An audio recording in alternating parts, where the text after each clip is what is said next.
The committee will come to order.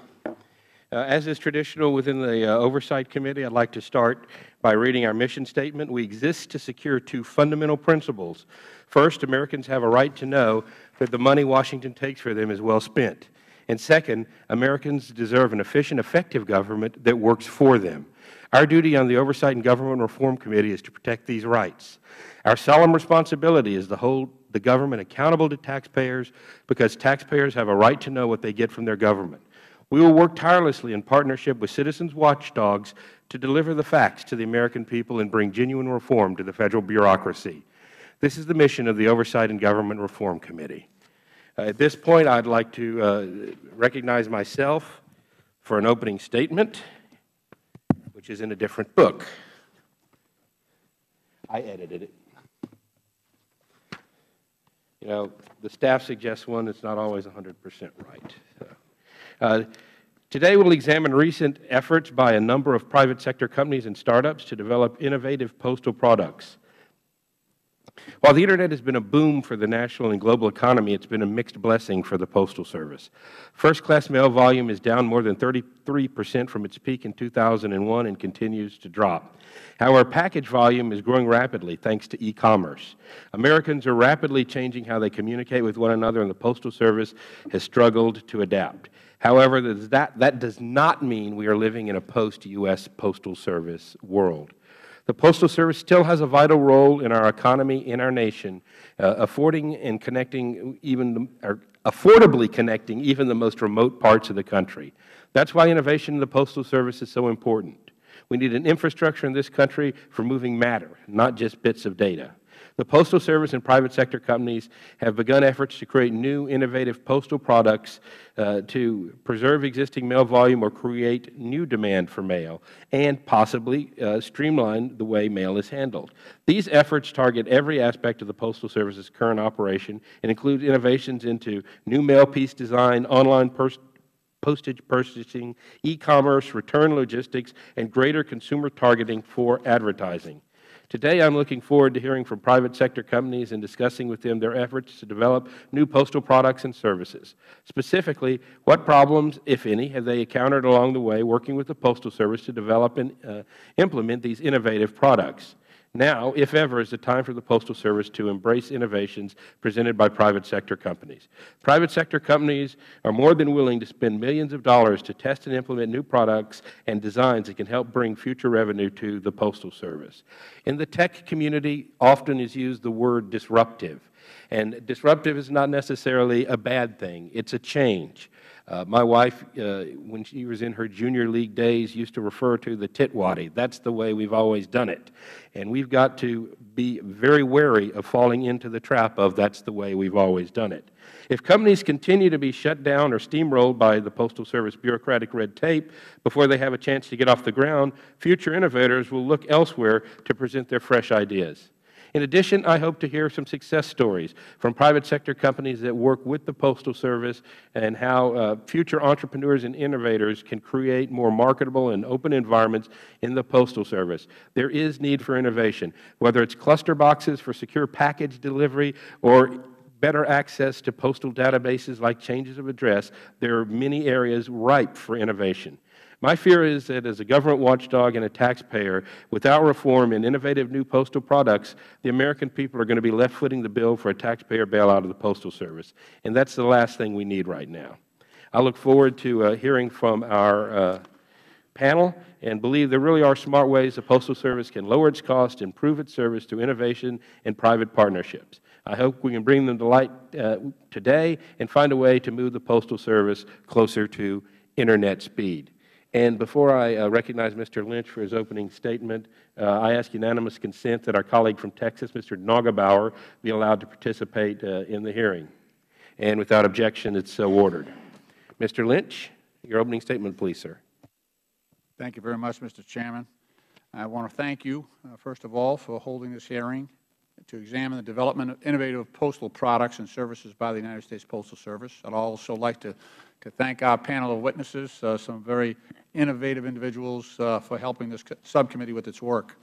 In November of 2013, the Postal Service entered into a strategic partnership with online retailer Amazon.com to test Sunday package delivery in select markets, otherwise known as 7-day delivery. The Amazon pilot program has proven widely successful and is a primary reason why the Postal Service has recently demonstrated the ability to grow revenue in the face of the most difficult financial conditions. In its quarterly financial report released on May 9th of this year, the agency recorded a revenue increase of $379 million over the same reporting period last year, its third straight quarter of revenue growth, due in large part to a $252 million or 8% increase in shipping and package revenue. In light of these results, Sunday package service is now expanding to several other cities across the country, and the agency is working to establish similar partnerships with other companies. This serves to illustrate that the agency can experience positive financial results when it capitalizes and builds upon what it already does best, utilizing an unparalleled and universal mail network that is driven by a hardworking, dedicated workforce to deliver the mail to the American people now 7 days a week. It is an example of innovation rather than degradation of existing postal products and services, and we would be well served to take a similar approach as we continue to undertake the critical task of reforming today's Postal Service. As evidenced by yesterday's markup in our full committee, Chairman Issa continues to put forth a variety of misguided proposals that presume that we can enhance the financial viability of the Postal Service by degrading the very services that have come to define the agency in the eyes of the American people. I simply do not agree that we can reform the Postal Service for the better by eliminating the current 6-day mail delivery, by mandating a wholesale conversion of door delivery addresses to curbside, cluster box, or sidewalk delivery, or by asking postal customers to pay a so-called legacy fee in order to retain their door delivery service. Such proposals would only place the Postal Service at a greater business disadvantage and severely damage its long-term viability. Instead, we can encourage the Postal Service to build upon its existing postal products and services in order to further set itself apart in the mailing industry.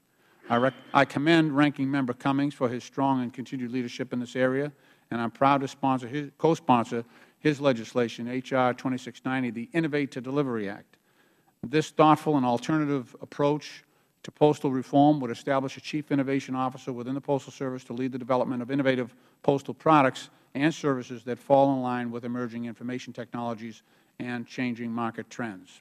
It would also require the Chief Innovation Officer to ensure that such products maximize revenue to the Postal Service. Postal innovation will be a key and necessary component to meaningful postal reform, package, and mail delivery. And I understand that there are a variety of perspectives on how best to facilitate that innovation in a manner that will place the Postal Service on a more solid financial footing. Accordingly, I very much look forward to discussing the issues with our witnesses. I look forward to your input, and I yield back the balance of my time. Thank you, Mr. Lynch. Members will have 7 days to submit opening statements for the record, and we'll now recognize our panel. Mr. James P. Cochran is the Chief Information Officer and Executive Vice President for the United States Postal Service. Mr. David C. Williams is Inspector General of the United States Postal Service. Mr. Will Davis is Chief Executive Officer of Outbox, Inc. Mr. Seth Weisberg is Chief Legal Officer at Stamps.com.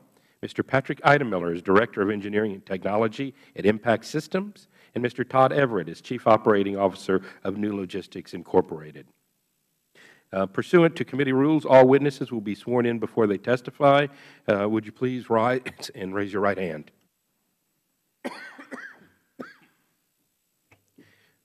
Do each of you solemnly swear or affirm that the testimony you are about to give will be the truth, the whole truth, and nothing but the truth? Let the witness reflect that all witnesses answered in the affirmative. Thank you, and you may be seated.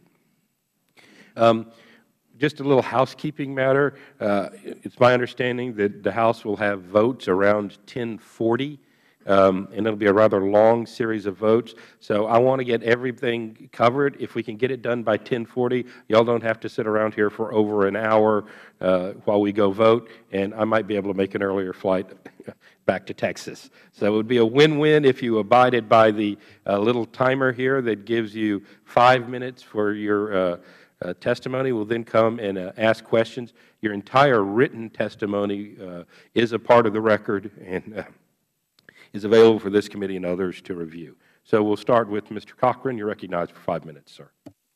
Good morning, Chairman Farenthold, Ranking Member Lynch, and members of the subcommittee. Thank you for calling this hearing on examining innovative postal products for the 21st century. My name is Jim Cochran. I serve as Chief Information Officer and Executive Vice President of the United States Postal Service. I oversee the integration of technology innovation in all aspects of our business. During my 39 years with the Postal Service, I have developed a broad perspective on the business, how we serve the marketplace, and our customers. This business acumen is essential as technology now plays a foundational role in virtually every postal product and service. Emerging technologies, while exciting, oftentimes also challenge us with their potentially disruptive effect. Effectively traversing this emerging disruptive continuum is my responsibility and a matter of survival for the Postal Service. Postal Service operates one of the largest technology infrastructures in the world. It's supported and co-developed by some of the most respected technology companies, as well as many small businesses that bring fresh insights.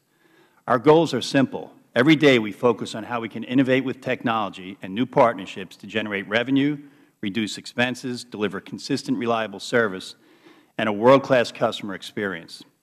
Though our goals are simple, our business model is both complex and diverse.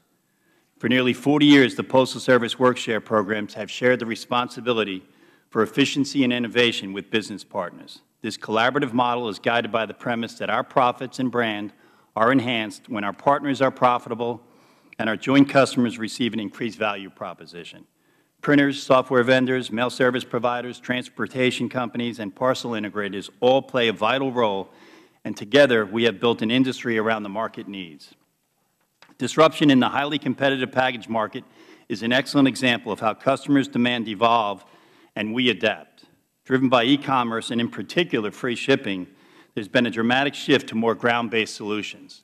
Parcel Select is an innovative product developed to answer that market demand. It's a workshare program that leverages the world-class processing and transportation network of consolidators such as Nugistics with the unmatched reach of our delivery network, providing a great customer solution. Parcel Select also enabled the concept of co-opetition, where UPS and FedEx, our traditional competitors, provide network logistics and the Postal Service provides the last-mile service, creating a win-win for shippers and consumers. The package market is continuing to change.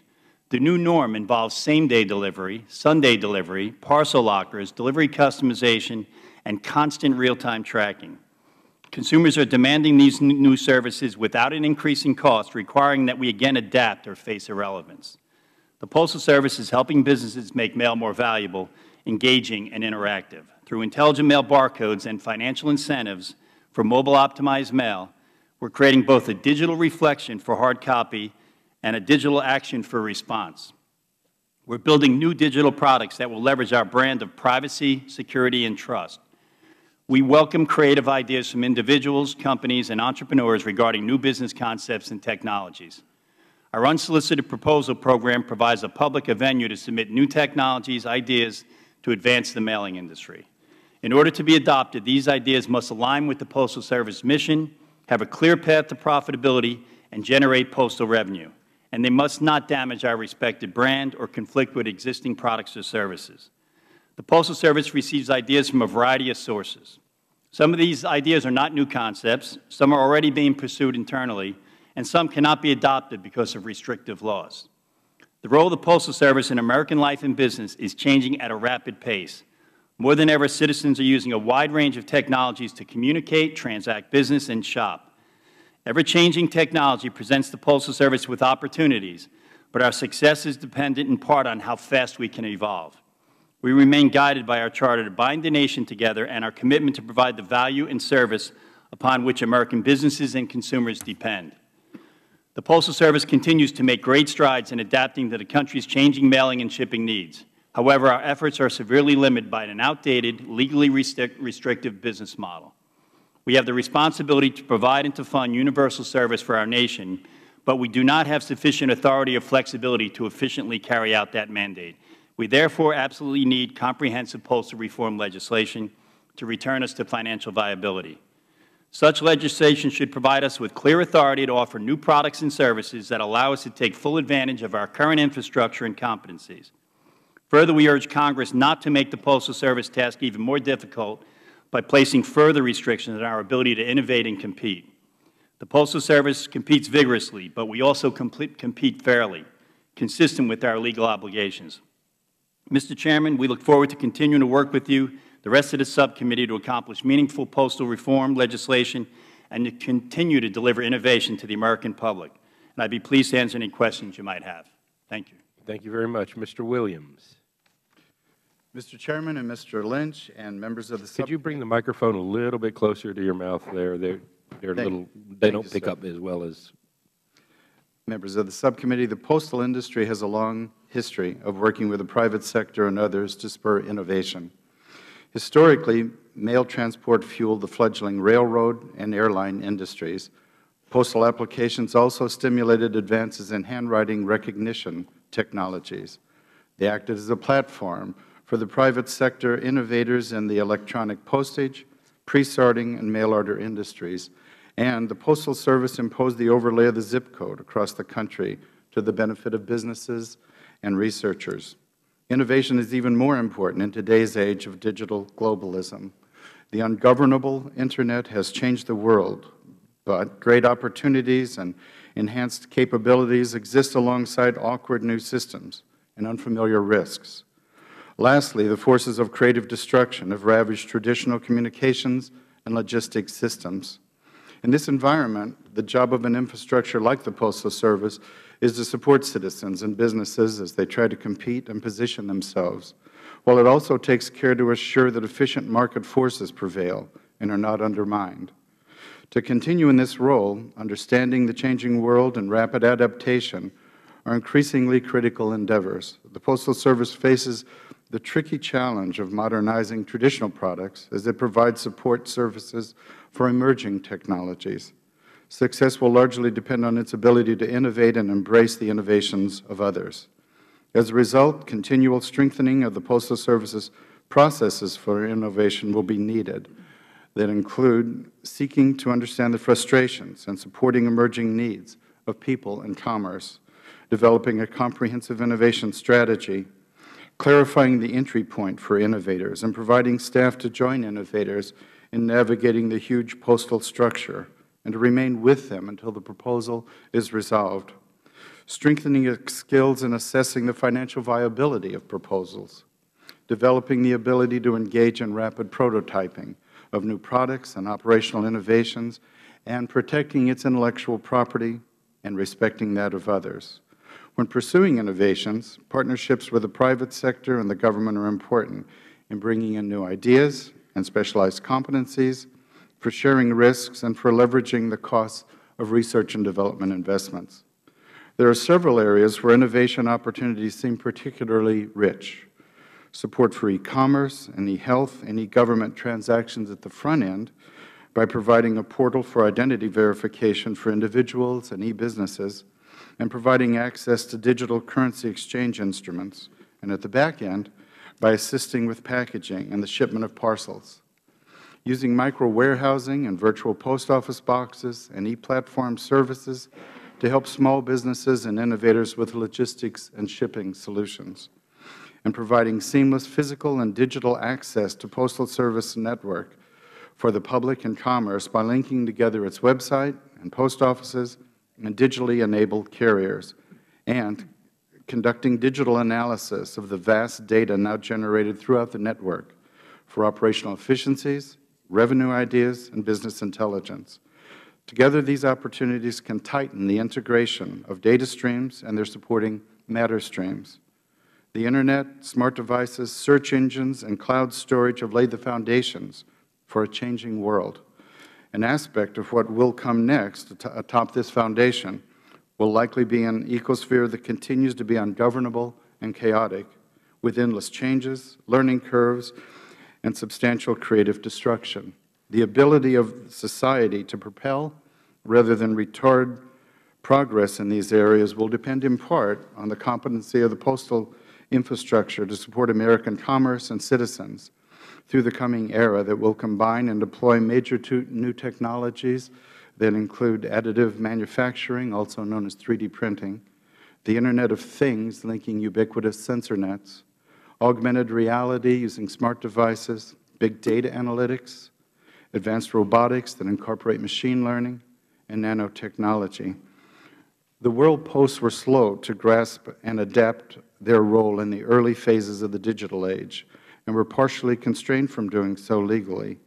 The next phases of this age of technology will likely be more disruptive than we've seen to date. The Postal Service must be highly agile and develop an intuitive sense of the changing role and the new challenges facing American businesses and citizens.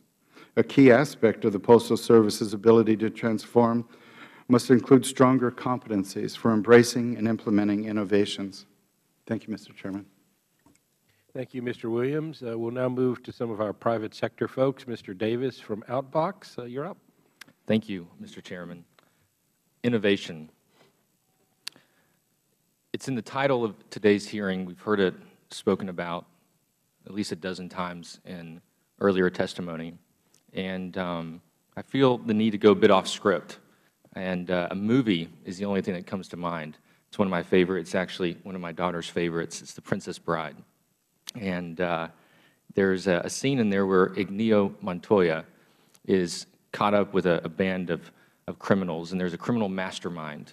And he keeps using the word inconceivable, inconceivable, when all of his plans don't go as planned. And Montoya looks at him and he says, "You keep using that word. I do not think it means what you think it means." And that's a little bit how I feel today about the word innovation. I don't think that it means what you think it means. The reason for this is because innovation at its heart is disruptive. It destroys things. It kills jobs. If you think that's too bold of a statement, consider this fact. In 1926, the S&P index was formed.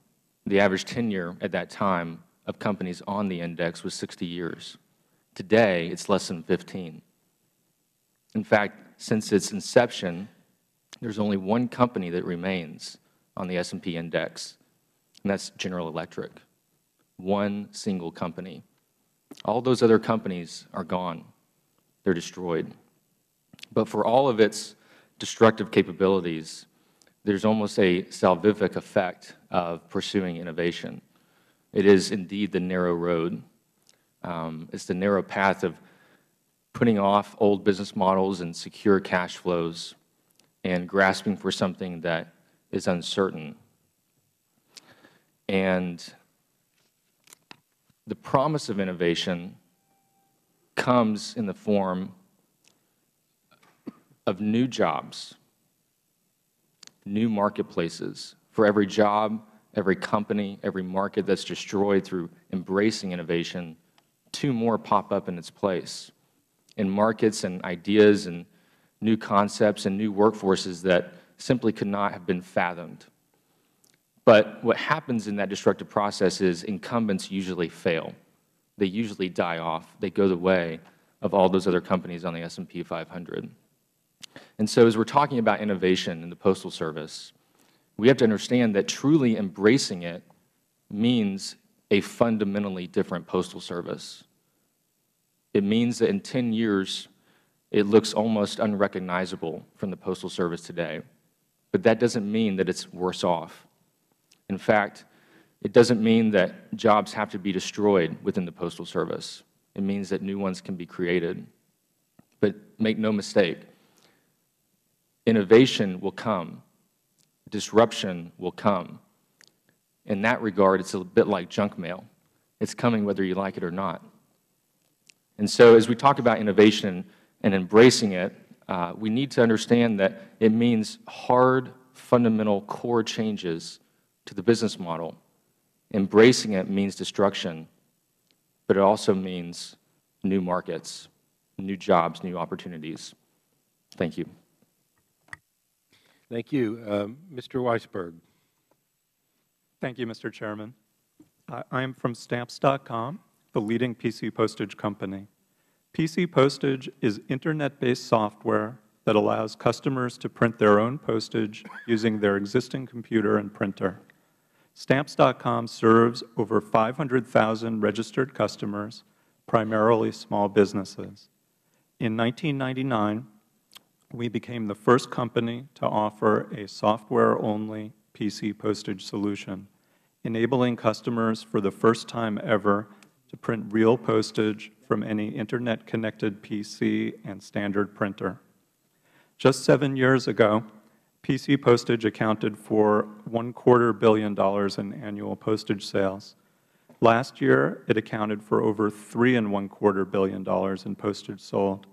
Stamps.com postage growth alone was more than 35% year-over-year.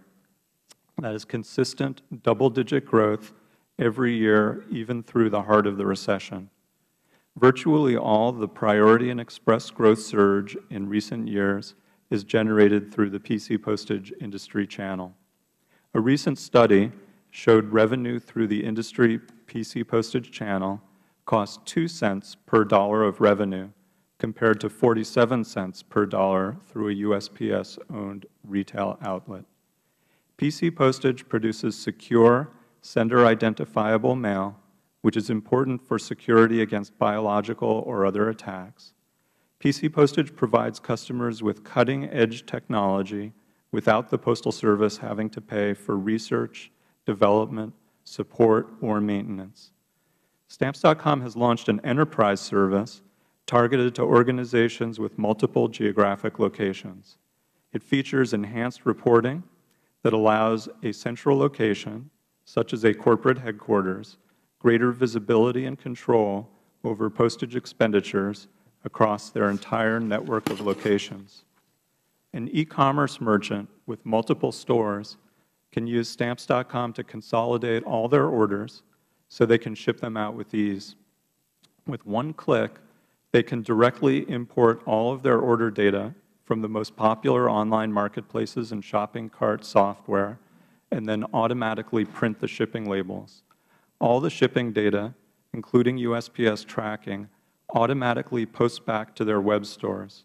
Stamps.com also automatically keeps the buyer informed, orders a carrier pickup, sends an electronic manifest to the Postal Service, and generates a scan form. So all the carrier does is scan the form once, and all of the packages are automatically in the Postal Service's computer systems. PC postage is based on a public-private partnership with the Postal Service regulating industry participants. Our products must complete extensive USPS testing and evaluation in the areas of operational reliability, financial integrity, and security. The Postal Service also partners with the industry to achieve mutual win-win goals of improving the customer experience, increasing revenue, and minimizing costs. The PMG, the CIO sitting on this panel, and so many of the dedicated postal veterans who have ably worked with us for many years deserve much credit for the success story that is the partnership between the Postal Service and the PC postage industry. We believe public-private partnerships are the best path forward as technology innovation becomes increasingly important for the future. Having the Postal Service create its own technology is not the best approach. Instead, it should provide incentives for industry innovation. This allows customers to pick the best technology solutions for their needs. PC postage provides jobs both in industry and the Postal Service. Every package produced is ultimately delivered by a city or rural letter carrier. Growth in PC postage means more packages to deliver, more letters to deliver, more volume to service. Thank you for the invitation to testify today. Thank you, Mr. Weisberg. And it's Mr. Eidmiller, am I pronouncing that correctly? That's correct. Thank you. It gets mangled quite often. I'm used to it. So. My radio days come back to save me. Thank you. You're up, sir, for 5 minutes, please. Thank you. Good morning, Mr. Chairman and members of this honorable committee. My name is Patrick Eidmiller, and I'm Director of Engineering and Technology for Impact Systems. We're a small startup company that produces a better pharmacy valve called MPAC, the future of prescription packaging. MPAC was invented by a 71-year-old Navy vet named Dick Lee from a small town, Volcano, California, population 85. This is MPAC.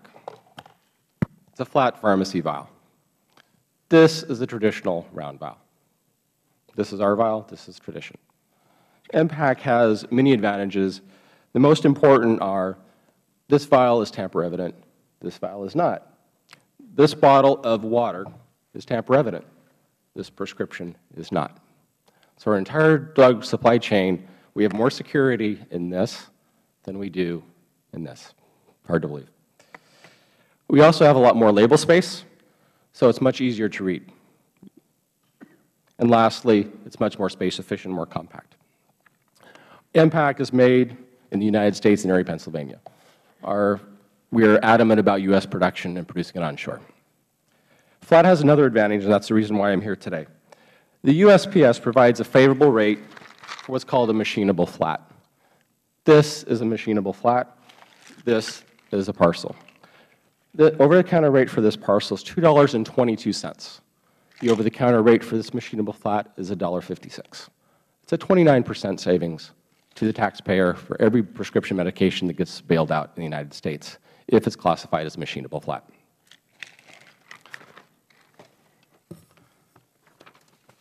So realizing what we had with the flat vial and considering the U.S. government is one of the largest users of prescriptions by mail, we saw an opportunity really to save the taxpayers' money and to provide a better, safer vial through the mail and through the post office.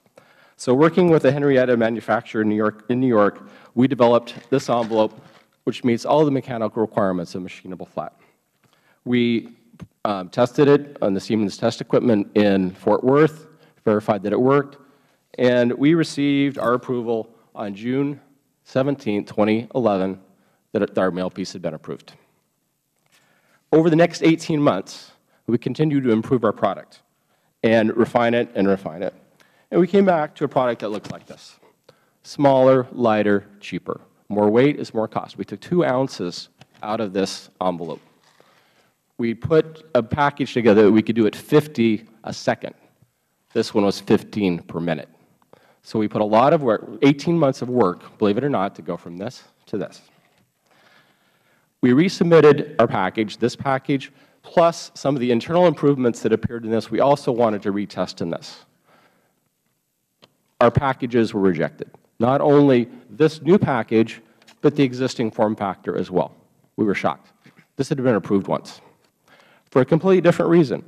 And it was not the fact that it doesn't meet the mechanical requirements of a machinable flat, which is bend like this, dimensions of width. It was that a box in an envelope is not a machinable flat. That's why we were rejected. We were surprised. We were shocked. We'd already been approved. We went back. We solicited. I sent a letter to Gary Reblin, who's the father of the flat rate box. I love the flat rate box. I use them all the time. And we thought we had a sympathetic ear. We were referred back to mail standards, and we got a very curt response that basically said, and I quote, "Thank you especially for your persistence. Unfortunately, the piece with its current contents qualifies as a parcel. If you change the contents, please contact us again." If we change the contents from this to this, please contact us again. The entire point, I'm sorry, is not this. The point is this. This is a better, safer vial that because of its shape, we can ship through the mail 29% cheaper. That's the point. After really feeling very frustrated with our entire experience with the post office, and we went to the post office for a reason. The post office provides value. The post office is the only agency that can legally put prescription drugs through a mail slot in a mailbox and not leave it on your doorstep. That's an important factor in safety. It's an important factor in leaving drugs on a doorstep.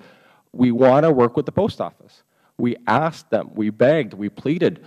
We will change our package. We will test it at our expense. We want to use the post office. And it fell on deaf ears, completely fell on deaf ears. We went to the private sector, UPS, said, you know what, we'll take it. No questions asked. Because we know how many of these we can put on an airplane in spare space and give you second-day service at $1 a piece. And that's why I'm here. Thank you, members of the committee. Thank you very much. And Mr. Everett. Good morning. Today, I will describe for this subcommittee how the United States Postal Service has partnered with and helped make it possible for my company, Nugistics, to develop innovative products responsive to the needs of direct-to-consumer retailers, manufacturers, distributors, and logistics service providers. Thank you, Mr. Chairman, and members of the subcommittee for allowing me to speak on behalf of Nugistics at today's hearing. My name is Todd Everett. I'm the Chief Operating Officer at Nugistics. Nugistics is a privately held company based in Austin, Texas. We have over 400 people on our payroll. We were formed in 1999 on the premise that we could develop a better way for consumers to return merchandise to retailers. Today, we're a leading provider of technology-enabled solutions for direct-to-consumer retailers, manufacturers, distributors, and logistics service providers. Our success is due in no small part to the Postal Service and its willingness to listen and work with private entities like Nugistics to develop innovative solutions. More specifically, we offer a national integrated parcel delivery and return service for our customers. We're able to provide cost-effective, reliable, and convenient shipping solutions by working with the Postal Service to provide last-mile delivery and first-mile pickup. When Nugistics was founded, we viewed ourselves as a technology company that would provide information to retailers regarding return packages. Soon, however, we evolved into a returns logistics company, handling returns for retailers, making use of innovative technologies. We concluded that customers wanted to be able to return packages easily, and retailers wanted to make their returns more efficient and cost-effective. Therefore, we developed a proprietary intelligent returns solution, making use of barcodes embedded in our Nugistics Smart Label. Those intelligent barcodes provide us and our customers with detailed information that quickly enables our customers to manage their transportation and returns processing resources. As we evolved, we discussed with the Postal Service the possibility of creating a new, convenient process for handling returns of large shippers of merchandise that made use of the Nugistics Smart Label. Based upon our collaboration with the Postal Service, the USPS developed one of its most innovative products, the Parcel Return Service, also known as PRS. PRS is a Postal Service program under which approved providers like Nugistics are allowed to retrieve return parcels directly from designated Postal Service facilities. Early retrieval of return parcels enables us to provide advanced data and customized return services to retailers. We found that the Postal Service was very receptive to working with us. Beginning in late November of 2001, we had numerous meetings with the Postal Service. Following those meetings, in May of 2003, the Postal Service sought permission from the Postal Rate Commission to test PRS. Approval was granted in September of 2003, and testing began in October of 2003. After 2 years of successful testing, in October 2005, the Postal Service sought permission for PRS to become a permanent class of mail. Postal Rate Commission approved PRS on or about March 3rd of 2006. From that point, we were able to implement our return solution, including Nugistics Smart Label, in conjunction with the PRS program. Our intelligent parcel return solution, developed in collaboration with the Postal Service, simplifies the return process by offering consumers prepaid returns via Postal Service pickup at their home, workplace, or drop-off at any mailbox or post office. That is, via our solution, packages enter into our system through Postal Service's vast retail and collections network. Our solution also gives consumers returning their products confidence that their return will be handled expeditiously. In addition, our parcel return solution has enabled Nugistics to expand our product offerings to include parcel delivery, fulfillment, and e-commerce solutions to our customers. Put simply, the Postal Service has been and continues to be a willing and important partner in our efforts to develop innovative solutions that bring significant value to our customers and their consumers. Likewise, PRS has been successful, we believe, from a Postal Service's perspective. Based upon the most recent available data, the PRS service continues to grow. In the Postal Service's fiscal 2013, they handled more than 50 million PRS packages and generated more than $120 million in postal revenue. Mr. Chairman, members of the subcommittee, thank you again for the opportunity to testify before you today. Thank you very much, Mr. Everett. And we're going to break with tradition a little bit here. Normally, I would ask the first round of questioning. Mr. Lynch has a vote in another committee, so I'm going to allow him to go ahead and ask his questions, and then I'll take my opportunity. Thank you, Mr. Chairman. Thank you for your indulgence. I appreciate that, and I thank the members of the panel for their help. It's been a very interesting discourse thus far. When I think about the future, the next iteration of the United States Postal Service, I tend to think about what they've got going on in Switzerland. Pitney Bowes, one of our local companies, has a system over there that they've rolled out where it's called a digital mail scan, where I can pull up my mail as it arrives at the regional mail facility. I can go on my website, secure website, and see my mail before it's delivered. And if I don't like what's there, I can click on it and say, do not deliver. So, Mr. Davis, when you say junk mail is coming, not necessarily. It's not as inevitable as we would think. You can click on it and then tell them not to deliver it. So that's sort of a new iteration of the Postal Service that's out there. And I think that's going to be coming to the United States at some point. And that is really disruptive. It'd be a great thing for the environment because of the huge drop in mail volume, because people won't be getting mail that they don't want in their mailbox. And down here in D.C., at my apartment, that's 90% of what I get is, circulars and stuff like that. And, and if my wife and girls didn't get the sale information that they get every single day, I'd probably be saving a ton of money. But so the volume will drop because people will be able to stop. That'll be a good thing for the environment. It'll be a terrible thing for the United States Postal Service national letter carriers. It'll drop in volume. But that's really disruptive change, and that's what we're going to have to deal with at some point. What the chairman of the full committee has in mind is putting out about 1.5 million of these steel boxes in neighborhoods all over America, in urban areas and towns. He wants to change 15 million door delivery addresses to cluster boxes, so that we'll have to, even if there's 100 addresses in a box, it comes to 1.5 million. If you make them bigger, you can put 200 in there, you can drop that to maybe 750,000. But that's a huge, huge expense, even where it's feasible.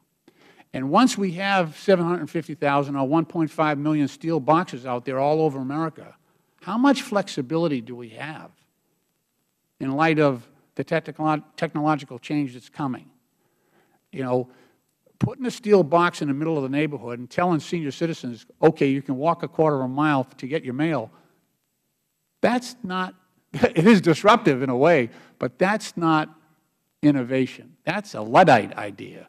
That is going backward in time. Come on out and walk down to a steel box and get your mail. That's not creative. That's extremely costly and inefficient, and it reduces our flexibility, I believe, in terms of what we're doing next. Would the gentleman yield so I could respond to being a Luddite? I'm going to have to leave. I'm going to have to leave. You could talk about me when I'm gone. With pleasure. I'm sure it is, Mr. Chairman. So when I think about the idea as well of going to five-day delivery, which is another bad idea, but it's popular around here. The President supports it. The Chairman supports it. I oppose it. Most innovation tries to tie in with what society is doing. It tries to answer a need that's out there. And where I live, and which is common in America today, we operate on a 7-day schedule.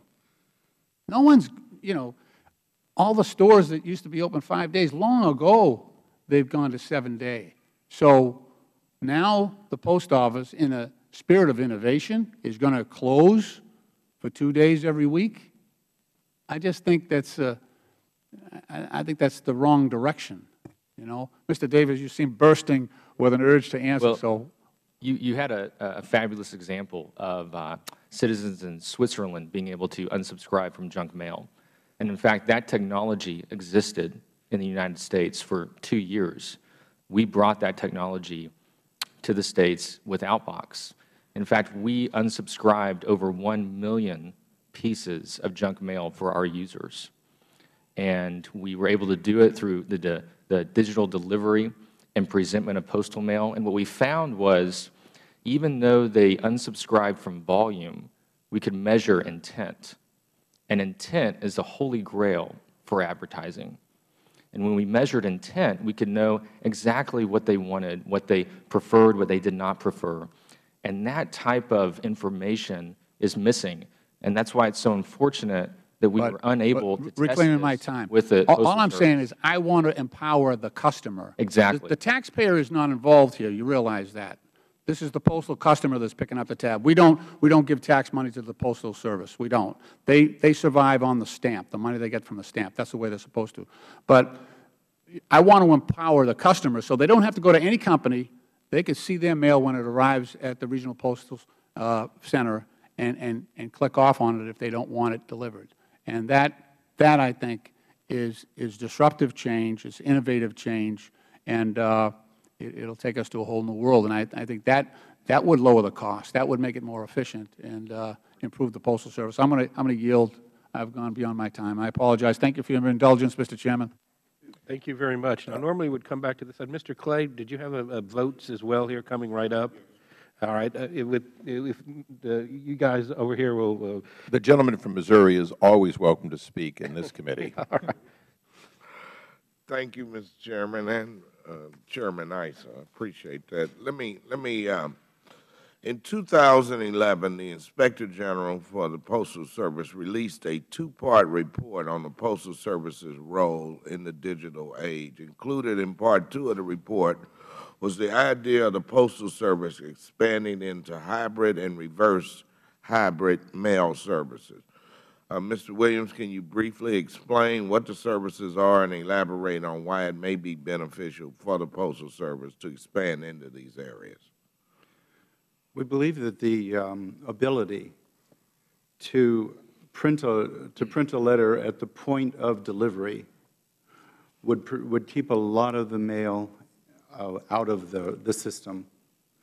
And so the idea of saving on transport and fuel and crowding through the network of sorting plants would be a very good idea. It allows variation also among the regions. So you could print different letters for different zip codes or different parts of the country. In your opinion, has the Postal Service put the cart before the horse by closing the distribution centers before they have a real plan to go forward to lessen the volume of mail? I do. I think that there's excess capacity inside those sorting centers, but I don't believe it should, as you said, spring out in advance of seeing what the effect and the impact of this would be. Picking the timing for an innovation is devilishly difficult, and if we present something that isn't immediately embraced, and we've closed off, we've burned the ships behind us and closed off the possibility of using the other network, it would be a very serious mistake. And the hybrid and reverse hybrid mail services sounds similar to the business model of one of our witnesses here today. Mr. Davis, your company, Outbox, was a fee-based service that gave customers a choice to bypass physical mail, correct? Correct. And if I'm correct, your business model was dependent on the participation of the Postal Service, its infrastructure, and customer participation, correct? Correct. This year, Outbox announced that it would terminate its digital mail operations through a blog post. You informed customers about why Outbox was shutting down its service. In the post signed by you and your business partner, you mentioned that initial tests with the Postal Service showed positive signs of success and operational simplicity, but the deal didn't work out. Is that correct? Absolutely. Additionally, you described your visit with the Postal Service's senior leadership as a Mr. Smith goes to Washington moment. where senior leadership made it clear that they would never participate in any project that would limit junk mail, and that they were immediately shutting down your partnership. Is that correct? Correct. Mr. Davis, in developing your business plan, were you aware that advertising mail represented a significant portion of the Postal Service's volume and revenue? Yes. And as a self-sustaining entity, that has to generate revenue. Were you aware that the Postal Service has the right to choose who it works with based on its bottom line? Absolutely. And Mr. Cochran, the Postal Service has been quiet on this issue. Is there anything you would like to add? Well, the concept of people collecting mail and digitizing has been out there for almost 10 years. There are other companies in that space. The approach is one where people sign up and go through what we call a commercial mail receiving agency. It's very common. It happens in buildings all over town here. It's very common in the business arenas of verticals in New York and Washington. I think the challenge was that Outbox approached it a little bit differently. They didn't want to have a commercial mail receiving agency, and so that required them to go to the mailbox and pick it up. But there are companies out there sustaining that business model and providing a digital image of mail pieces for their clients on a day-to-day basis. Yeah, and thank you for that. And, Mr. Chairman, although I commend Mr. Davis and his company for their innovative solution, I think it's unfair to use this hearing to criticize the Postal Service for not being innovative and at the same time insist that it operate with a business mindset, which is what it was doing in this case. In addition, I asked for unanimous consent to enter into the record an article dated May the 8th, 2014, from the Heritage Foundation's The Foundry blog entitled, "Why the Postal Service Was Right to Side with Junk Mailers Over Outbox." Without objection, so ordered. Would the gentleman yield? Yes, I yield. I'd like to side with you in this case, surprisingly, that although it's a shame to see a for-profit entity close because they're not making a profit, I do agree with you that when this is an innovation that should be on the list of innovations of the Postal Service because it falls squarely within their basic requirement, just as Stamps.com is an innovation that the Post Office ignored to their peril. One of the strange things that you and I think, agree on is that, at a minimum, the Post Office ought to do all of its core jobs of revenue and revenue savings first, that the most important innovation in a company is to do the job they're paid to do well and innovatively. And I think we have two witnesses here today from two for-profit companies, one that's still thriving, one that isn't in this space, but they're both core functions of the Post Office that suffer from neglect. So I share with you that, in the Comprehensive Postal Reform Bill, we increase the innovation fund specifically because we hope the Post Office will innovate within its core in addition to outside its core. So does, in your opinion, does it cry out for a public-private partnership? I believe there are some core businesses the Post Office can and should own. They may use private enterprises as their contractors, but I will say on the record here today that the job that Outbox proposed, if embraced by the Post Office as a core function, could far exceed the benefit. And I think that Mr. Lynch, although he disagrees with everything I stand for, apparently, in postal reform, including apparently I've become a Luddite from the electronics industry, that's a first for my colleagues. But the fact is that when he talks about digital delivery in Switzerland being inevitable, he talks about a version of Mr. Davis's business plan that Switzerland has gotten ahead of us on. And he seemed to muse that it would be bad for the base that he so much often cares about. But the fact is he's right. He's absolutely right that these innovations are either going to happen within the postal system or the postal system is going to miss it altogether and then be fighting for, as you said, its core right to decide not to participate with a business that may already have gone a long way. So I couldn't agree with you more that your point was right on.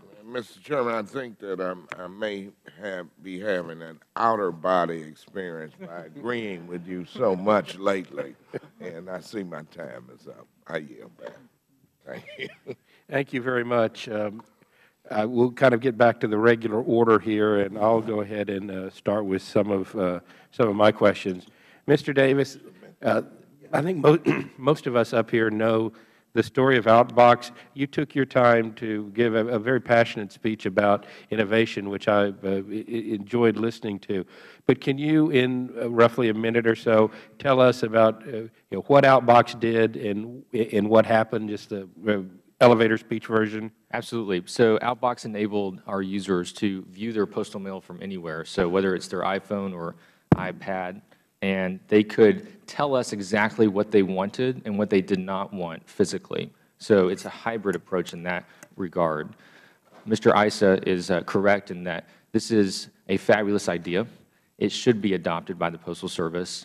And we started testing it in Austin, Texas, with the idea that we would ask forgiveness, so to speak, before we ask permission, because the rules and regulations are so onerous. And we did so with great fanfare. And we were shut down in that meeting with the Postmaster General and his senior team. And in that meeting, we had a fundamental misunderstanding of who the customer is of the Postal Service. And he said, "Your customer is not my customer." And I said, "Mr. General, what do you mean?" And he goes, "Well, my customer is a sender of mail that essentially pays me to place mail on the kitchen tables of every American every day." And while true, that is not where the inherent value of the Postal Service lies. The value lies with its connection with every single American. And so it is my belief that large organizations and government, of which the Postal Service is in part both, do not naturally tend to adopting innovation because it does disrupt them. And so it was my hope and my business partners' hope that we could test this on a small scale within the Postal Service, but we were not allowed to. And so the only way that we can do this is if we have a safe harbor, something within the Postal Service that allows them to be disrupted on a small scale in localities around the country to test new ideas. And as I mentioned, our ability to give customers choice led to higher value. It led to increased understanding of who the real customer is, the American people, and led to value opportunities that were beneficial for the end user and beneficial for our company and ultimately the Postal Service. Thank you very much. Mr. Eidmiller, you mentioned that you were unable to get your product classified as a machinable flat, and it actually became a parcel. Yes, it was unclassified as machinable flat and magically became a parcel. And that's more of a competitive service for the post office. I think you mentioned the amount of postage your flat would take. Yes, yeah. As an example, and these are over-the-counter rates. This is a parcel rate for prescription vials, $2.22. Right. This is the over-the-counter rate for machinable flat, which is $1.56. All right, but your new redesign, you went to UPS and you said they're delivering them for $1 a pop. They've made an offer to put on the table at roughly $1, roughly. So, and the challenge we have, and when I brought them up, is we are a young startup, and we're investing our effort where we have opportunities to generate revenue. And while we think this is a great and wonderful idea, and a year ago put a lot of our emphasis in this, our business has pivoted slightly from that.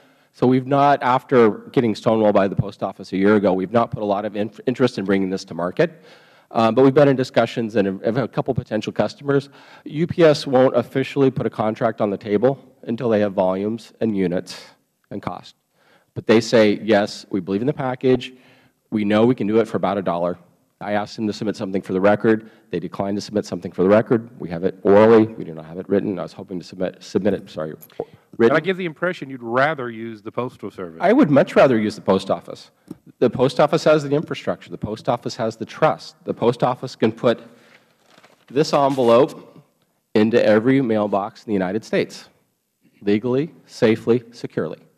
UPS can't do that. They have to leave it on a doorstep. The volume is there. The business is there. And, I'll take this to the end to the degree. This is a regular standard business size envelope. As a machinable flat, this is 90 cents over the counter. Drugs by mail for 90 cents. 222. There's hundreds of millions of dollars on the table. Now, as the only plausible reason that I can see that the Post Office says that we want it classified as this versus this is top-line revenue, because the top-line revenue of a parcel is higher than a flat.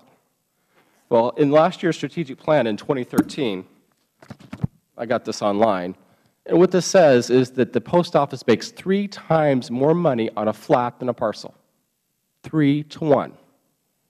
So the Post Office actually makes more money, if these numbers are correct, doing this at lower cost than doing this. 3 times more revenue. Why? Very simple. It fits in a flat tray. It's easy to automate. We've proven we can automate this. Their only case is that a square box in an envelope isn't a machinable flat. It meets every mechanical requirement of a machinable flat. We've tested it. We've volunteered to work with the Post Office to prove it. Thanks. I appreciate it, and I'm not going to draw you into the debate whether or not a secure delivery location for your parcels would be a benefit to your company or not. Ms. Norton, we took 2 on your side of the aisle first, so if you don't mind, we'll go recognize Chairman Issa, then come back to you. Mr. Chairman. Thank you. Well, this is an interesting, and I won't use out of body as Mr. Clay did, but it's an interesting turn of events when Mr. Lynch calls me a Luddite and says that there's an inevitability we're going to do what Switzerland has done. Now, Mr. Williams, I was madder than hell at your proposal. I think the idea that you're trying to be the Chief Innovation Officer and promoting banking within the IG's office is reprehensible. I am shocked that an Inspector General would go from the waste, fraud, and abuse and inefficiency to promoting a specific agenda, and I'm disappointed. Notwithstanding that, the Post Office has every right to propose innovative activities, including postal money orders and other items, some of which are historic within postal systems here and around the world. However, I would hope that in the future that you would be much more of an advocate, including when people like Mr. Lynch seem to find everything that reduces cost and allows the Post Office to get to break even and be more efficient for its customers, which, as stated earlier, are the shippers. Now, Mr. Lynch is not here, and he proudly said I'd talk about him after he left.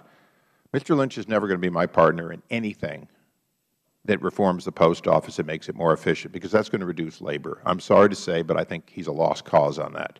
Mr. Clay and others are not. So let's go through the numbers quickly. Anyone can weigh in, but Mr. Williams, you're a little bit in the hot spot here. The fact is, 6-day to 5-day is in the shipper's best interest because it avoids another 3-cent per letter price increase and similar cost across the board, doesn't it? I'm uncertain as to the 3 cents, but I understand the principle. We're looking at about $2 billion versus what the exigent price increase did. I'm just using those. But even if it only saved 2 cents or 1 cent, isn't it true that, in fact, a reduction in cost that allows you not to have an increase in price is more likely to avoid a reduction in volume, because the shipper ultimately, although sensitive to how often you deliver, is most sensitive to price. Isn't that true? I think that's a very good proposition. We need to find out what happens in reality, but I certainly follow the train of thought that you presented. And that's why the President has proposed that. Now, Mr. Lynch spent a lot of time, and I didn't plan on having this be a Lynch-ISA, but it looks like it will be. He spent a lot of time bashing steel containers. From a factual standpoint, isn't it true that 91 million homes do not receive in-the-door delivery, while 37.8 plus or minus million do? That's the curb/cluster, including apartment and condo owners all over America, rural delivery and so on. But 91 million plus or minus do not get it to their door, while only 37.8 do. Yes, I agree that that's the ratio, and actually, so it's amazing for that ratio of more than 2 out of every 3 who are already part of the savings of not having to walk all the way to the door, simply less labor, and that's been proven and calculated both by the Post Office and CBO. That labor savings for one-third, less than one-third of Americans is billions of dollars, and ultimately, question for you, those billions of dollars per year scored at just our modest 15 million, less than half of those being converted, is scored at over $20 billion in savings in cost to the Post Office. Let's just go through the numbers. Your customer is the shipper. You all agree to that, whether you like it or not, right?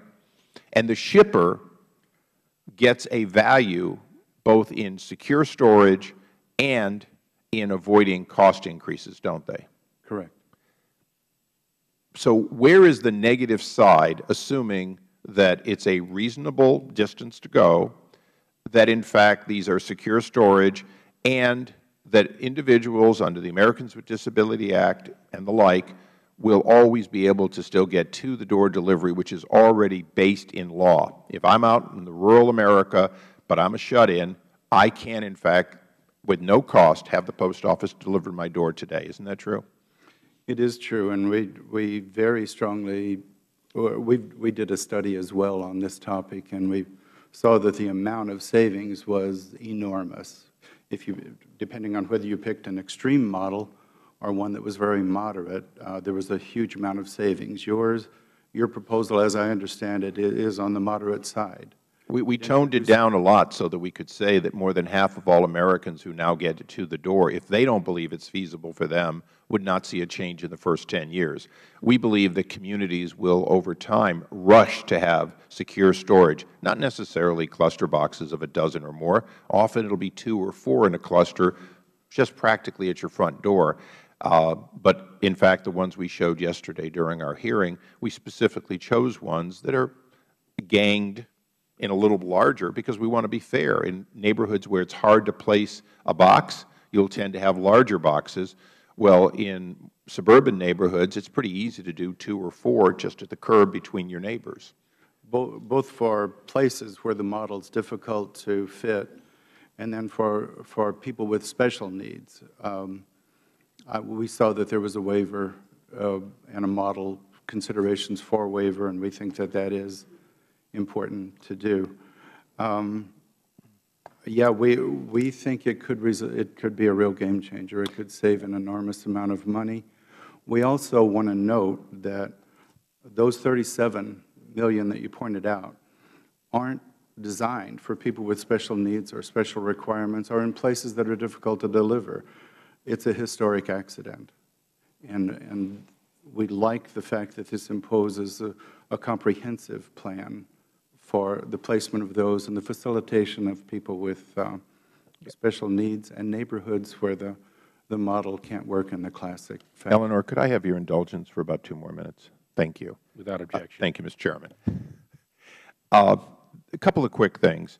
Mr. Cochran, I think for your end, the fact is that the Post Office, in my opinion, is uniquely positioned to provide a postal digital delivery system as an additional feature for a fee to the shipper. In other words, there are people who you may not know where they live, but if I can pay half as much for a digital delivery only system, and then the digital deliverer can choose to have a paper copy delivered, and I only pay if that paper copy is delivered, for example. That's a feature that's a variation of Mr. Davis.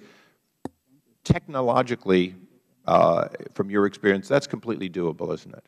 Yes, it is. And we have a test right now in Northern Virginia where we sort all of our letter and flat sorting equipment involve cameras, and we can take pictures of mail pieces. So in our active test, you can get an email each day telling you with an image of the actual pieces that we saw on our sorters that they're going to arrive in your mailbox that day. Now, it doesn't get into opening envelopes and opening, but it's a first step towards giving people a digital image of what's going to come into their box. The risk side of that is what was discussed earlier. You have catalog mailers that are paying to get into the mailbox, and if you're disrupting that, to use the term, it does threaten some of a very extensive revenue stream for us. So, but for example, if and these are hypotheticals, and Mr. Williams, you've looked at a lot of the efficiencies. If a shipper says, "Look, I'm going to give you X amount of these things, and if the person declines, I'm going to pay half as much. If the person accepts it, I'm happy to pay the full boat." It could be a win-win. I could deliver you 2/3 as many pieces of printed material. It would be visible and usable by somebody digitally for half the price. Well, if delivered, let's just say I want the coupon or whatever, I pay the full price. But actually, to your customer shipper, you're expanding his options. You could also have a no-delete option, that it must be delivered, and he would pay full price. Those options aren't available today, and I've got to tell you, I'm not in Northern Virginia. My local home here when I'm in the district is in the district. But I would love to know digitally everything that's proposed to be sent to me so that I know to expect it, and if it doesn't come and it's an invoice or something, I would be prepared to say, hey, I got a lost piece of mail. Huge advantages to that, and I happen to be a to-the-door delivery here in the district, and I often get my next-door neighbor's mail. And I don't know what causes it, but it happens pretty regularly. So I take the mail and I walk over and I put it in my neighbor's chute. But the reality is my neighbor doesn't know that she is missing her mail until it shows up. And I'm gone, as you know, for weeks at a time because I don't actually live here. So they lose 3, 4 weeks sometimes of mail. If they had a digital picture, they'd know they didn't get it. All of these and more are what this hearing is about. And, Mr. Chairman, I want you to continue pushing for this innovation. Our broad proposal has additional innovation dollars. I'd like to close quickly, Ms. Helms-Norton, Delegate Norton, with one thing. I was in business for more than 2 decades exclusively, and then I've been in business as very modestly by comparison the last 14 years. But the one thing I know about business is that top line and bottom line are not uniquely different. That you can increase top line, but if it doesn't flow to the bottom line, it is of no value. And you can make cuts and never get to a profit. That it's a combination of the two.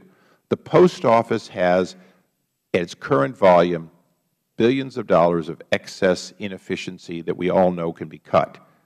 Innovation, and I think in the case of your product and others, innovation depends on efficient delivery. And the more efficient it is, the more promising they will be for innovative products, and including, it amazes me that brown trucks go to any rural or suburban areas.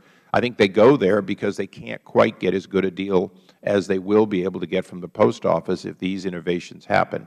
So, Ms. Norton, I appreciate the extra time. There's nothing more important to me than to try to have all of you be part of it. And Mr. Davis, I appreciate your showing the way. My hope is that even if they don't take it from you, that they will in fact see the direction that you gave as having value in some derivative product. Thank you, Mr. Chairman. Thank you very much. We'll now recognize the gentlelady from the District of Columbia. Well, thank you very much, Mr. Chairman, and I must say I welcome this hearing on innovations in the Postal Service, and I particularly welcome private businesses who worked with the Postal Service. I've often wondered about the identity or the perpetual identity crisis we keep the Postal Service in. It's a little bit private, or maybe mostly private, chained to the Federal Government, whereas the essence of being a private business where government doesn't give you anything is that you can go out and fail for yourself or rise, as the case may be. Most of the downsizing the Postal Service has been done by cuts. I'd much prefer, as the Chairman just indicated, innovation to be the road to the future, the Postal Service, and I don't believe there's any way out of that. So I've been interested. Every time I see on television an innovative tool that the Postal Service is using, I say, wow, because I hadn't become used to that as a kid growing up. And yet I do see those, and I'd like to ask about some of those.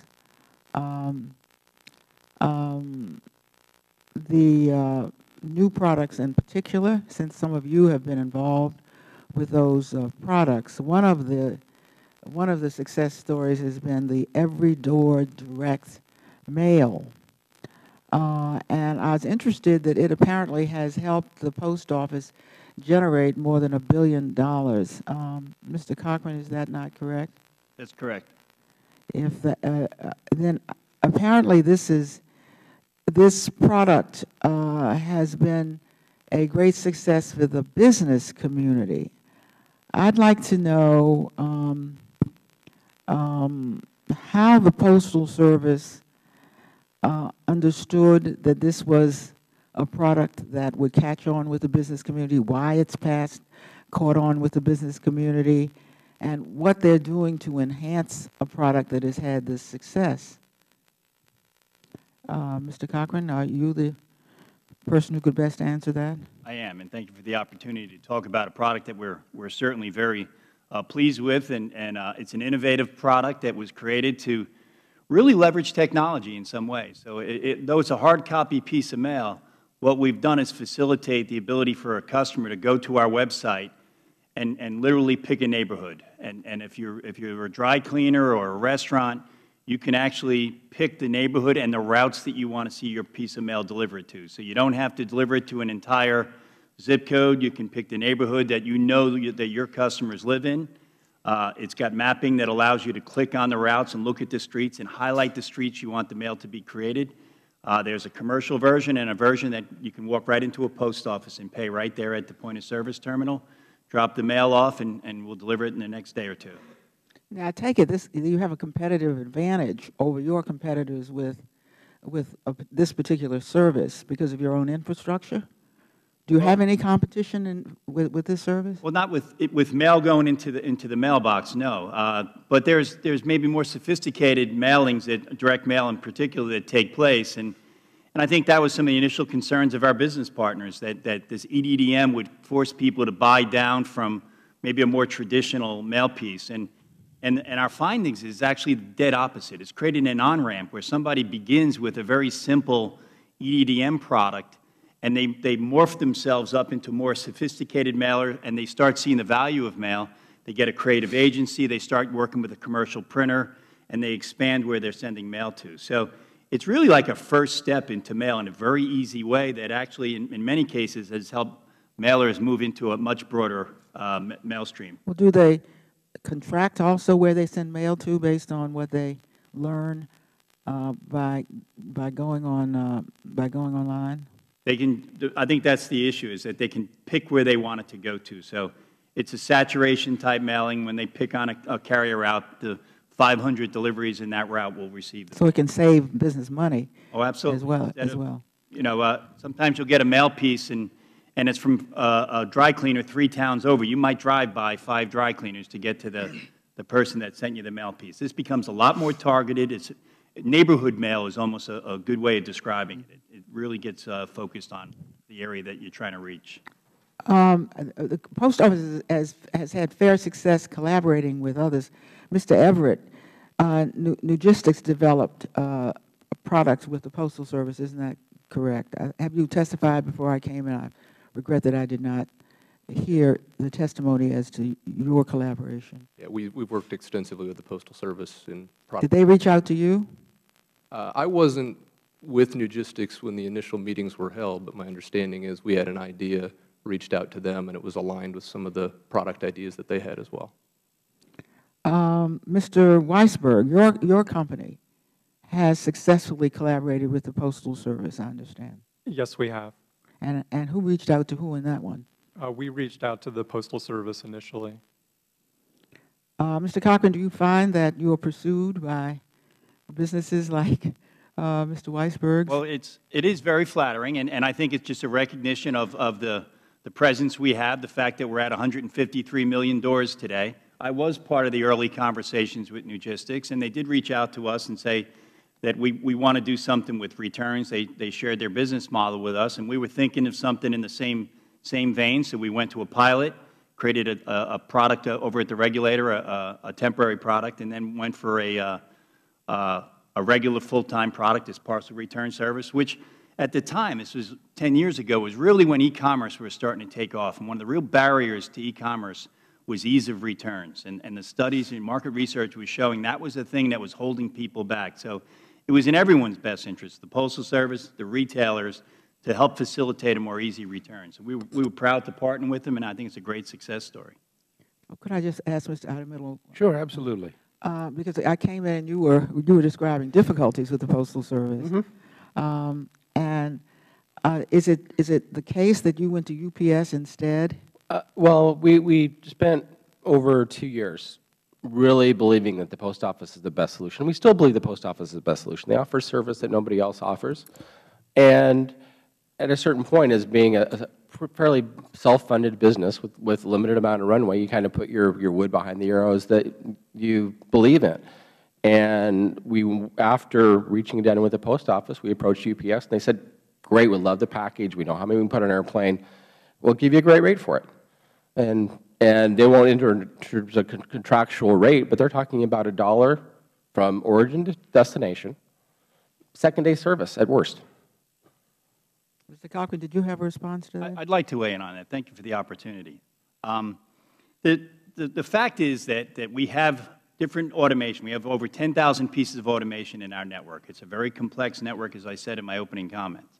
And we do delineate and differentiate letters from flat-type mail, catalogs, magazines in particular, and parcels. And it's important that they go into the distinct streams that they're supposed to, so that it's not creating problems on our machines.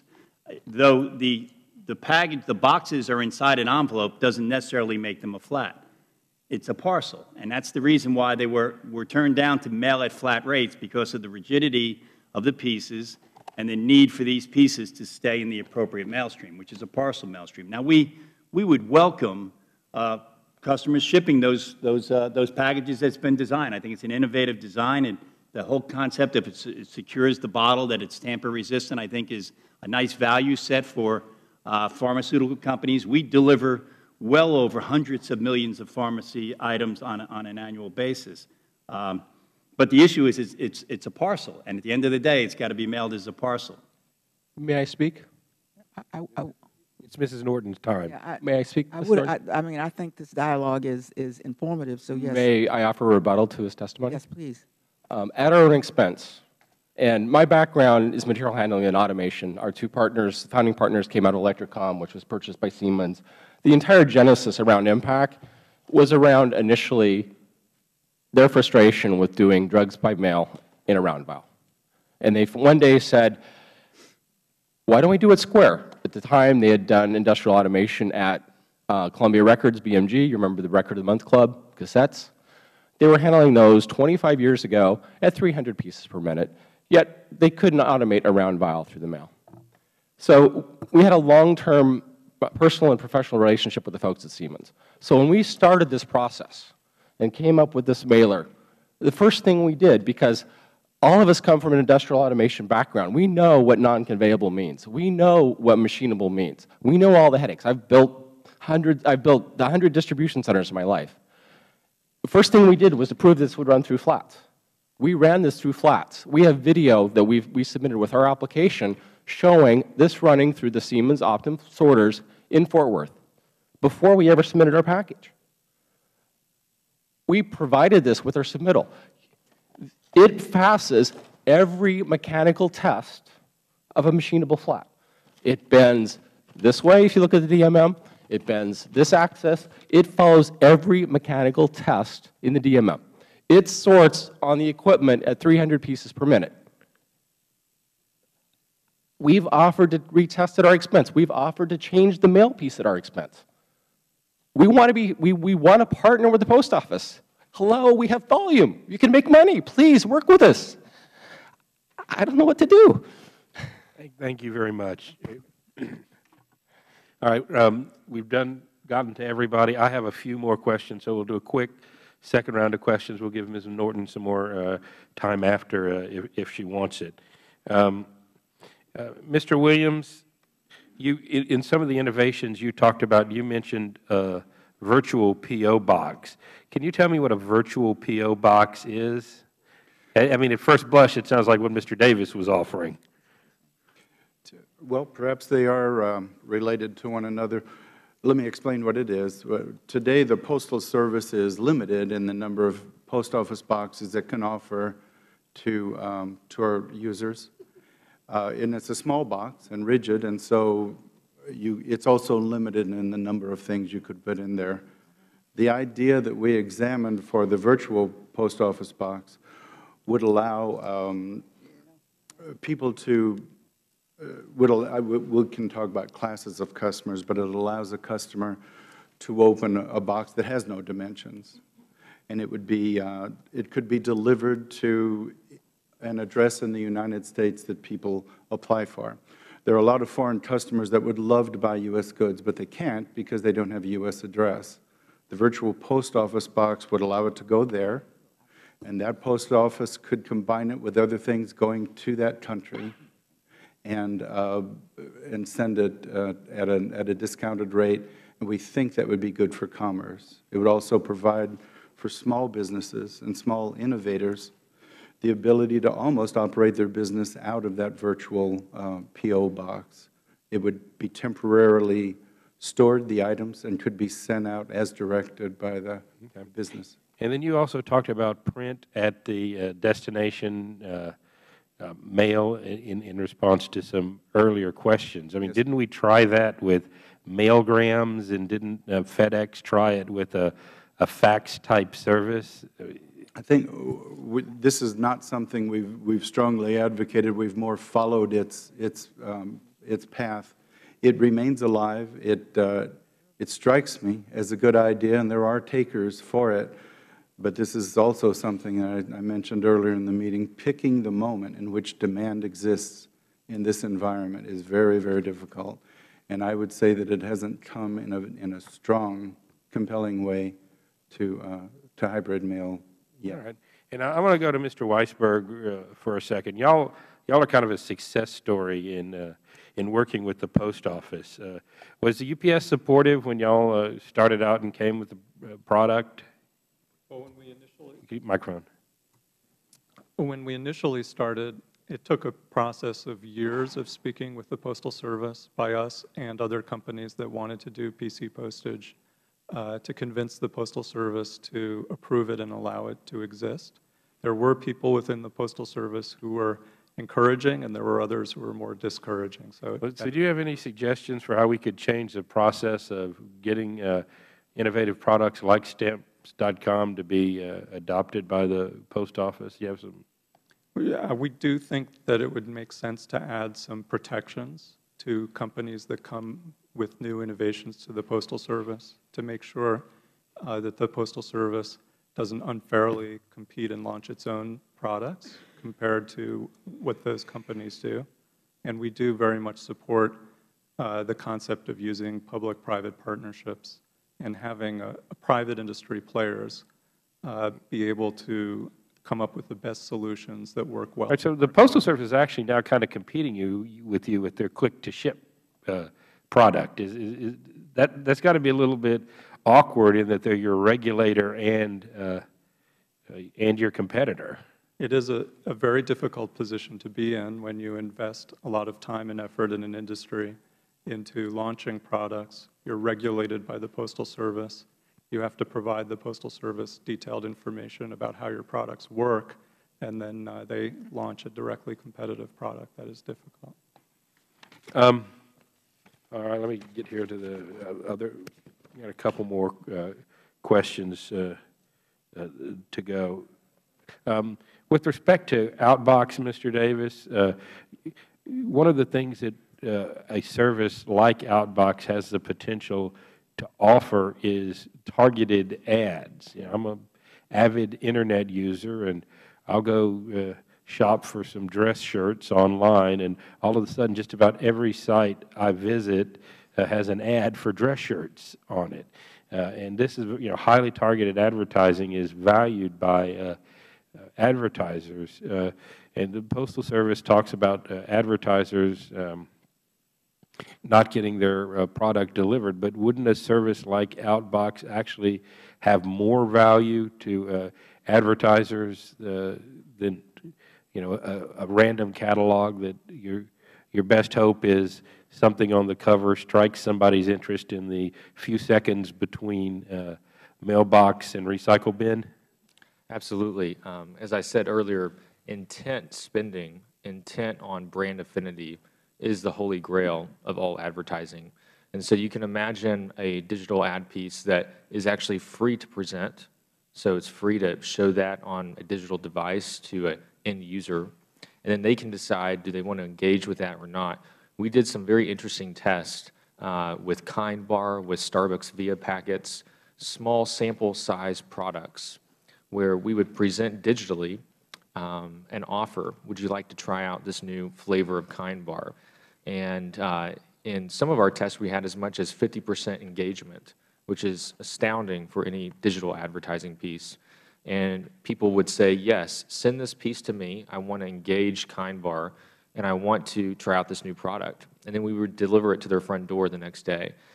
To give you an idea on how much that's worth to a CPG, they average about $20 per sample product given to a new user of their product. So there's an enormous amount of money currently being spent on sampling products, but right now they're untargeted. You see someone out in front of a store, a grocery store, maybe on the side of the road.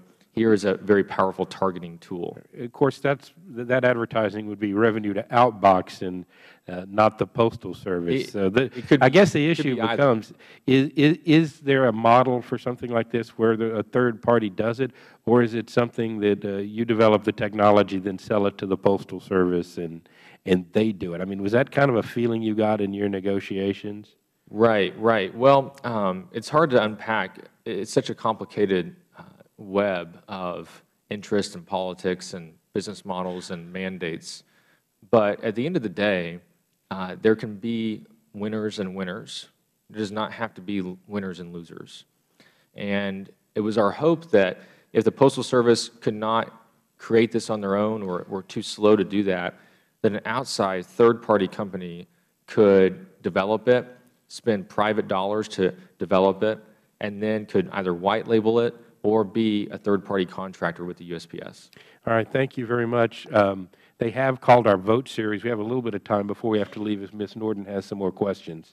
Yeah, just briefly, I'm interested in what keeps the Postal Service from developing new and innovative products as a matter of course. We spun them off, of course, as a private business, and then, of course, have not always allowed them to act as a private business. Why is there, are there any issues that or impediments that stand in the way of the Post Office doing the usual work of seeking innovations, particularly given its unique infrastructure? Mr. Cochran or Mr. Williams, both of you could. Well, if I could real quickly, I think the challenge is, part of it is the current law that we operate under. It is restrictive. Speak a bit about what about that law? What about that law? Well, as an example, it says that the products that we're allowed to enter in are postal products, and it's kind of put a little bit of a box around things we can do. So if we get approached by somebody with an innovative idea, some of these things are against the law, as I talked in my opening comments. Some of the things we're working on, some of them don't fit our model, and some are just not legal in a current sense. As an example, we have very restrictive privacy rules, and we have a lot of data on what goes into the American household with things like IMBs, and for good reasons, there's privacy statutes that exist, but unlike a lot of other private sector companies, we're not allowed to data mine that information, and that is a restriction on our ability to market. Well, that's a restriction that would be that wouldn't be as controversial, I think, here as the restriction. And I think the chairman seemed to buy into this restriction to postal products when he admonished, I suppose, Mr. Williams for daring to suggest that non-banking products might be suitable for the Postal Service. I disagree with the chairman on that. It seems to me we have information that if you look historically, for the first 60 years of the 20th century, the Postal Service actually had a banking service. used mostly by immigrants. It was for savings accounts. There were limits on the amount of the savings accounts. There are postal facilities where there are no banks. In fact, banks have pulled out of many neighborhoods because they do much more digital than the Postal Service does. I don't know. I don't see what's wrong with non-banking service. This is what I meant when I opened my last question with saying a little bit private. It's like a little bit pregnant. You just can't do it in a market economy. Do you, so let me invite Mr. Cochran and Mr. Williams to elaborate on some non-postal services that you think that you think that the Postal Service could enter and thrive and truly compete with the private sector. Well, Dave, you want to go? Well, actually, with regard to the financial services, you're correct, ma'am, that the Postal Service was in the banking business for a large number of years. Worldwide, the average, many world posts provide financial services, and it provides about 14.5% of their income, which helps them to continue to provide universal access and reduces the overhead for the post offices that are out there. We currently do provide financial services with money orders and other kinds of informal services we do in remote areas for the customers. This idea was to update the money order into the digital age. We don't think it's good for citizens or for e-commerce to be cut off from one another. You can't use money orders to engage in e-commerce. As a result, as many as 68 million adults are cut off from commerce, and commerce is cut off from them. So it did look at what would happen if the U.S. Postal Service did as it used to do and as many other nations do today. I would just add, not on the financial sector, but the Postal Service is really at a period of significant change in our business model. I think that's well documented. As mail declines, in particular single-piece first class, we've shifted to do more and more parcel delivery. But in a course of innovation, we have to take a look at ourselves and our network. We have a ubiquitous retail network. How do we use that in many ways to help us generate top-line revenue? The last mile we've talked about a lot today, but there are more things we can deliver if you think about the fact that we have 217,000 people out there today driving the streets of the United States, working hard and delivering product for mailers and shippers. And then there's a robust network of processing centers and transportation that I think can be further leveraged. And then maybe the future grail is the one that we've talked a lot about today, is the digital space. And there are going to be places where the Postal Service needs to step foot forward and have a strong footprint in the digital space. In my pre-information I sent in, we talked a little bit about what we're doing with the government, with FCCX, to help authenticate. So there's a lot of opportunities for the Postal Service to continue to leverage the brand, the trust, the security, and this world-class network that we have. And that's where our innovation is focused, is to use that infrastructure to generate revenue and keep providing great service to the American people. I do think it probably is important to add that this law, the law may be too restrictive, and it might be good that you are looking at it, the 2006 law. But that law wasn't put in there to be mean-spirited or to hurt anyone. It was put in there to make sure that the Postal Service doesn't drive a small businessman or an innovator out of business. The challenge today is enormous, and it is from horizon to horizon. The Postal Service doesn't need to go in where it's going to harm private enterprise. On the other hand, it does need to come to the rescue of the people. Could I just say, Mr. Chairman, I would certainly agree when it comes to small business, but I do not agree that the Postal Service shouldn't harm competitors in the same business or in allied business. I think that's the whole point of competition in a market economy. Well, I Somebody's think we going may to be. have found the topic for a future hearing of this subcommittee as to where we can go and find the right balance, allowing the Postal Thank you, Mr. Service to increase revenue without using some of their advantages, I guess would be the right word, as a government entity to harm the private sector. It would be a great hearing. We may do that in the future. I would like to thank our witnesses for being here. We were able to cover a very complex topic in a timely manner. I think we all have food for thought as to how we can move forward and with modernizing and bringing new technologies to the Postal Service that are good for America. Thank you all very much for your time, and we're adjourned.